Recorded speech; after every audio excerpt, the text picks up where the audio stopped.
Hey, what's going on YouTube? It's Valsa, and let's talk some Warpets. Now our latest Doom Pet submission is Elvis, a moon bear, and if you recall, that's the pet class I just rated at the top of the S tier for all the Warpets in the game right now. So let's take a look and see where Elvis ranks among the strongest pets in the game. Right, just as a reminder, we rate Doom Pets for three things. First, their stats and their slots. Second, their skills. Are they the right skills and are they maxed out? And third, the overall impact the pet has in the game. Right now, Elvis is the pet of Mr. Roboto of the Marked for Death, or MFD Alliance, on server 77. So let's take a look. Yeah, that's pretty good. Okay, let's run it through the rubric, shall we? Alright, slots, that's easy. We got 8, that's as good as you can get. Stats.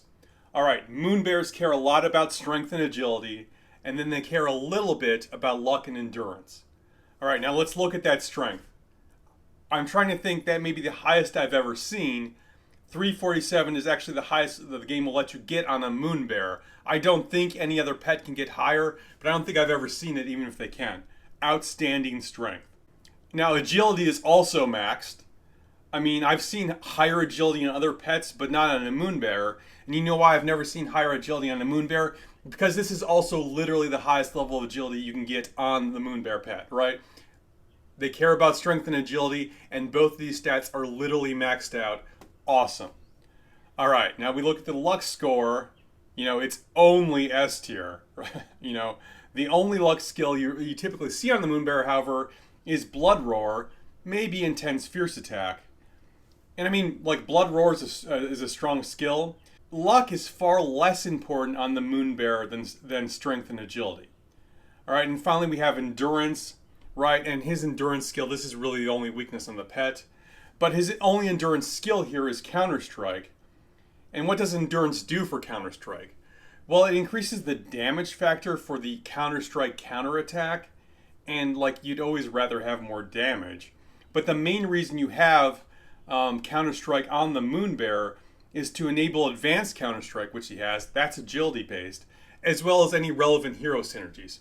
In other words, the damage that Counter-Strike gives you, it's really the secondary factor of what you're looking at. Summing up, slots and stats, like, this is as good as I've ever seen. 8 slots, literally maxed out your 2 most important slots, and you've also got S tier luck.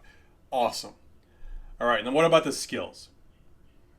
Right, obviously we have the talent skill, and just as a reminder, Moonrage can hit up to 3 targets, provided that they're in melee range. All right, Advanced Moonrage gives you a chance to do damage anything hit by Moonrage. All right, this is a separate damage source that also does AoE damage, right, because it can also hit those 3 targets. It's one of the stronger Amber skills in the game right now. It's also a must include. All right.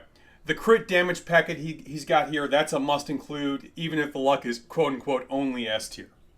Alright, now we're going to get to more of the impact in the pet in a minute, but suffice to say, this is a pet that's going to be the primary garrison for sure, and probably rally pet as well for Mr. Roboto's Alliance. So are these the right choices for this pet? Well, really you have 2 options here. You have the Counter-Strike, Advanced Counter-Strike Tooth and Claw option, which is what he's gone with. Well, the other option would be to drop Tooth and Claw and the Counter-Strike package he's got here and replace it with Intense Moonrage and the Fierce Attack package. So which is better? In the abstract, there's a lot of it depends answers, right? This pet's really maxed out for the rally garrison fight. And who's in your rally garrison? Well, the garrison's a bit easier to answer. Magro is your garrison lead, and the Moonbearer really wants hero skill damage, which Magro and Danfil do a lot of, right? So Magro is the garrison lead. Probably Danfil is also in the garrison. In either case, you love the Moonbearer with them. It's perfect. The rally's a little bit more tricky because Gorish is the one that has the rally skill, and so typically you want Gorish leading your rallies.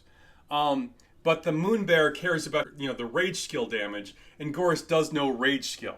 So what are your options? Well, you can either A, not have, Gorish lead the rally. B, you can have Gorish paired with someone like Danfel to enable the Moonbear. That's okay, because, Danfel will help the Moonbear, but you'd rather have both heroes doing hero rage skill damage. Or the third option is you could have Gorsh without the Moon Bear. Maybe you give him a Poison Lizard or a Bruin Bear.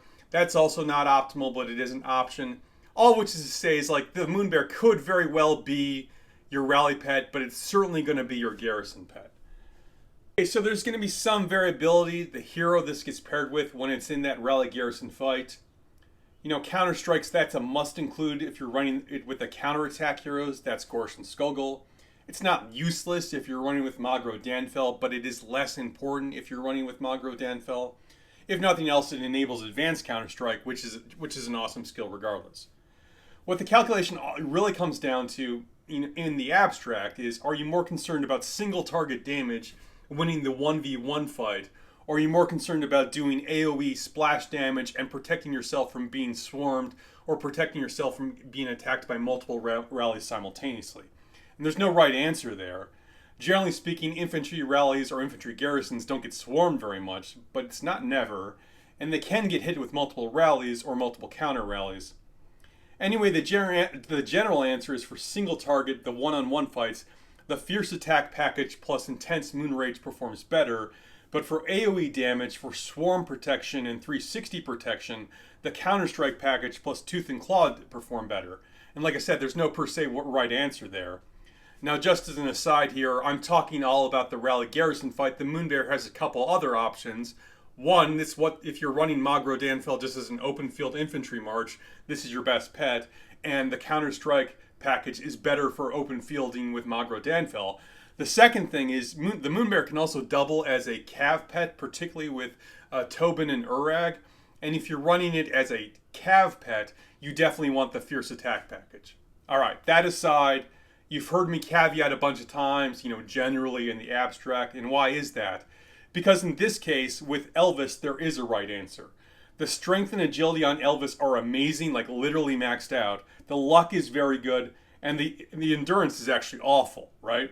On Counter-Strike, bad endurance doesn't matter that much. I told you earlier, Counter-Strike's main job is to give you that Counter-Strike counterattack. Sure, you love more damage, but it doesn't do all that much damage anyway. But the endurance matters a lot for intense Moon Rage, and so Mr. Roboto has widely steered his build away from the intense Moon Rage build towards the Counter-Strike build. And so on this pet with these stats, that's absolutely the right choice. On a different Moon Bear with different stats, it'd actually be up for debate, and both would be valid options. And, the last thing is we rate skills to make sure they're all maxed out. Oh, look, they're all 3-star, they're all maxed out. Okay, well, what about the impact? Well, I kind of, previewed this already, and if you watched my tier video, I think the Moon Bear is the strongest pet in the game right now. In the Bastion fight and, past fights, to the extent we still have past fights, this is 100% the pet you use with your garrison. And it probably is the pet you use with your rally, although there is a little bit of a situation-dependent kind of answer to that when it comes to the rally. Are there any weaknesses to this pet? I mean, I guess technically the luck could be better. I guess technically the endurance could be better. But you could run 10,000 regeneration potions and invest all your pet fruits and you'd never see it, right? This is literally max attributes for the two things we care most about. S tier luck, 8 slots, an excellent build, 3-star everything for the most impactful pet in the game right now. So what's the final score for Elvis the Moon Bear? 10 out of 10. This is, without exaggeration, the strongest pet I've seen in the game to date. Until someone comes along and knocks him off his throne, Elvis is the king of Warpets. Hey, that's it, and thank you to everyone for stopping by. If you enjoyed this content or found it helpful, please hit that like and subscribe button. If you think your pet is Doom Pet worthy, send it on in. We'll be rating and ranking them right here on the channel. Look for more details in the description below, and until next time, you stay classy, Belleron.